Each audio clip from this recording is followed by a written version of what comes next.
Dance बनाऊं उसका, लिट्टी चोखा का। 2 रुपया हो 2 रुपया, वो गाना इतना पागल किया है कि अब बता रहा हूँ कि 1 महीने में 130 मिलियन है। खेसारी जी, आप प्रयागराज आए हैं, आपकी आने वाली फिल्म है लिट्टी चोखा, इसको लेकर क्या कहेंगे और दर्शकों से क्या अपेक्षा है और क्या कुछ इसमें मनोरंजन आपने दिया है और कितना मजबूत होगा इससे जो भोजपुरी सिनेमा है? सबसे पहले इस चैनल, जितने भी हमारे पास चैनल हैं, सबका नाम तो नहीं ले पाऊंगा, बट जितने भी चैनल हमारे पास है सबको पैर छू कर प्रणाम। चैनल आप लोग मीडिया प्रभारी जो होते हैं वो कहीं ना कहीं आईना की तरह होते हैं, तो हम आपका मैसेज देना लोगों के लिए बड़ा लाभदायक होता है। और जहाँ तक लिट्टी चोखा का सवाल है, तो लिट्टी चोखा हमारे जीवन से जुड़ी हुई है। मुझे लगता है कि हम गरीबों का खाना अगर कोई है तो लिट्टी चोखा ही है, क्योंकि मैं लिट्टी चोखा बेचकर इतना बड़ा हुआ और मेरे जीवन में लिट्टी चोखा का बहुत योगदान है। उसी के पैसे से मैं आज जो भी हूँ, अपने दर्शकों के बीच में मेरा जो भी उपलब्धि है आज उसी के पैसे की वजह से है। तो लिट्टी चोखा जो एक सिनेमा है, तो हमारे प्रदीप शर्मा जी जो कि इस फिल्म के प्रोड्यूसर हैं, हमारे डायरेक्टर साहब पराग पाटिल जी जो कि हमारी भोजपुरी भाषा से ही नहीं है, लेकिन मेरे साथ इन्होंने 3 सिनेमा बनाया और तीनों के अलग अलग कैरेक्टर इन्होंने डिसाइड किया। और एक तो सिल्वर जुबली हुई, बहुत बड़ी सिनेमा। आज माता बहन बेटी जब देखती हैं उस सिनेमा को तो ये कोई नहीं कह सकता कि हमारे भाषा के कोई डायरेक्टर इसको शूट नहीं किया। तो ये मराठी होकर और हमारे भाषा को इतना प्यार करते हैं, तो हमारे डायरेक्टर के लिए ढेर सारी शुभकामनाएँ। और लिट्टी चोखा एक ऐसा सब्जेक्ट है जिसमें आपको ये लगेगा कि हाँ, हमारी आज भी किसान जो आत्महत्या करते हैं उसका कारण कहीं ना कहीं हम ही होते हैं, क्योंकि हम अपनों को सपोर्ट नहीं करते, चाहे वो प्रशासन हो, शासन हो, नेता हो, चाहे कोई भी हो। आज अगर किसानों को भरपूर चीज़ें मिले तो शायद आत्महत्या करने की ज़रूरत उसको नहीं पड़ेगी, क्योंकि हमारे भोजपुरी में कहावत है कि बड़े पुत्र पिता के धर्म में खेती उपजे अपना कर्म। तो खेती का अपना कर्म होता है, तो किसान तो खेती के बदौलत ही अपनी ज़िंदगी में जी रहा है। और मुझे लगता है कि दवाई के बिना हम जी सकते हैं, पैसे के बिना हम जी सकते हैं, लेकिन खाना के बिना हम नहीं जी पाएंगे। हमारे पास अरबों रुपया हो जाए सर, बट हम पैसे खाकर नहीं जी सकते। तो किसान आंदोलन के लिए भी कुछ कहेंगे? बिल्कुल, किसान आंदोलन, अगर उनके हक की लड़ाई है तो हमेशा उनके साथ हूँ मैं और हमेशा साथ रहूँगा, क्योंकि अगर किसान है तो सर आप भी जिंदा है, मैं भी जिंदा हूँ। अगर खेसारी स्टार आज दुनिया के नज़र में है, चाहे खेसारी बहुत बड़ा आदमी है ये दुनिया के नज़र में, तो ये पैसे खाकर नहीं है, ये अन्य खा के है। तो मेरा खेसारी भी नाम है तो किसी अन्य का ही नाम है। खेसारी एक अनाज होता है, दाल होता है, खाने से पेट खराब हो जाता है। कि मैं देखिए चाना की तरह बिक रहा हूँ, मेरा आज उपलब्धि लोगों के नज़र में चाना की तरह है, तो एक खेसारी को लोगों ने चाना बना दिया, एक किसान के बेटा को। तो किसानी कैसे होती है, खेती में कैसे अन्न उपजाया जाता है, ये मैं जानता हूँ, क्योंकि मैंने खेती की है। मैं धान 5-5 कट्ठा धान, 5-5 बीसा धान अकेले रोप देता था, मैं बुआई कर देता था। भोजपुरी सिनेमा को लेकर क्या कहेंगे, क्या भविष्य देखते हैं? देखिए, भोजपुरी सिनेमा में अगर अच्छी सिनेमा बनती है तो उसका भविष्य है। ऐसा नहीं कि भोजपुरी सिनेमा से लोग कट चुके हैं। आज उसका उदाहरण है मेरा सैयारा गिलेना। कोरोना काल में भी मेरे सिनेमा जितनी भी रिलीज हुई सारी कहीं ना कहीं लोगों के नज़र में एक उपलब्धि देकर आई। नोटबंदी में भी मेरे सिनेमा रिलीज हुए तो उसमें भी एक उपलब्धि आई लोगों की। तो कहीं ना कहीं देखिए, पर्सनली लोग मेरे से जुड़े हुए हैं। और मैं आज आपको एक बताता हूँ, 6.5 करोड़ जनता जो बिहार की और यूपी की है वो मेरे से रियल बात करती है, फेस टू फेस मेरे से बात करती है, और मैं उनकी हमेशा दुख सुख में हमेशा खड़ा रहता हूँ। और मेरे बच्चे ऐसे कुछ हैं जो कहीं भी आपदा हो जाती है तो सिर्फ देखिए कि स्टार बनने से आदमी की उपलब्धि नहीं पैदा होती है, मनोरंजन तो हर आदमी कराता है, लेकिन मैं कुछ अलग काम करता हूँ। मैं लोगों की मदद में हमेशा खड़ा रहता हूँ, चाहे वो बाढ़ आ जाए, चाहे कोई भी आपदा अगर आती है हमारी जनता पे, तो सबसे पहले नज़र मैं आता हूँ, क्योंकि मुझे खुशी मिलती है। लिट्टी चोखा को लेकर क्या होंगे? ये किसान आंदोलन की तरह ही है वो सिनेमा, कहीं ना कहीं दुनिया उससे जुड़ेगी।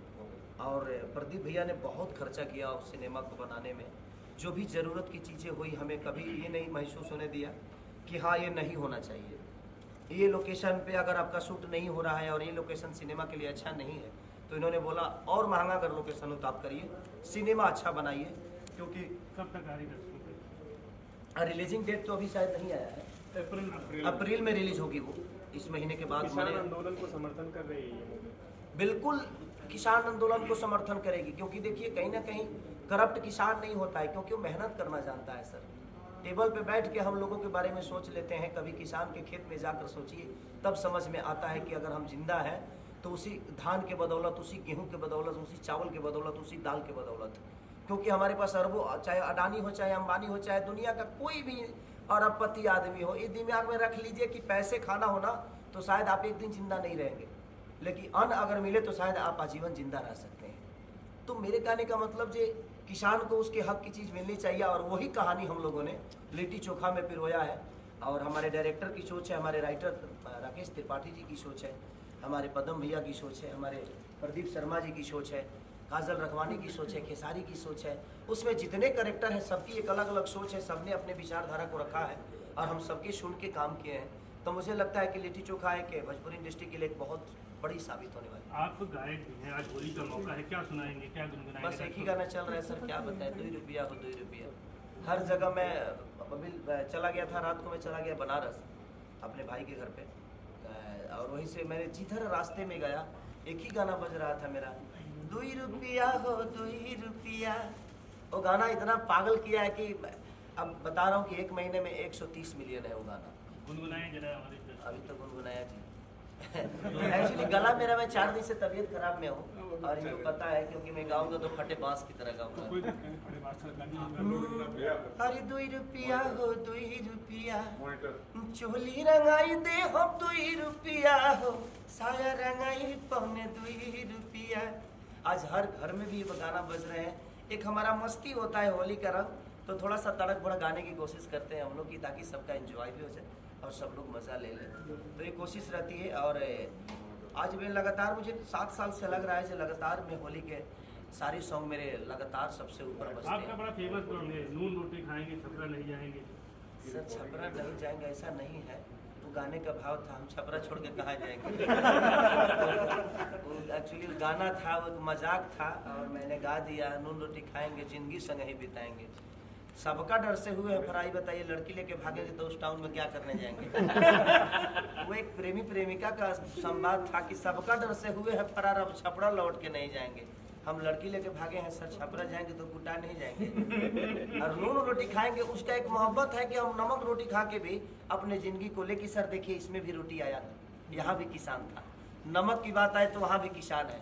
हमारे जीवन के अगर देखा जाए तो सबसे बड़ा कोई हीरो है तो सर किसान ही है।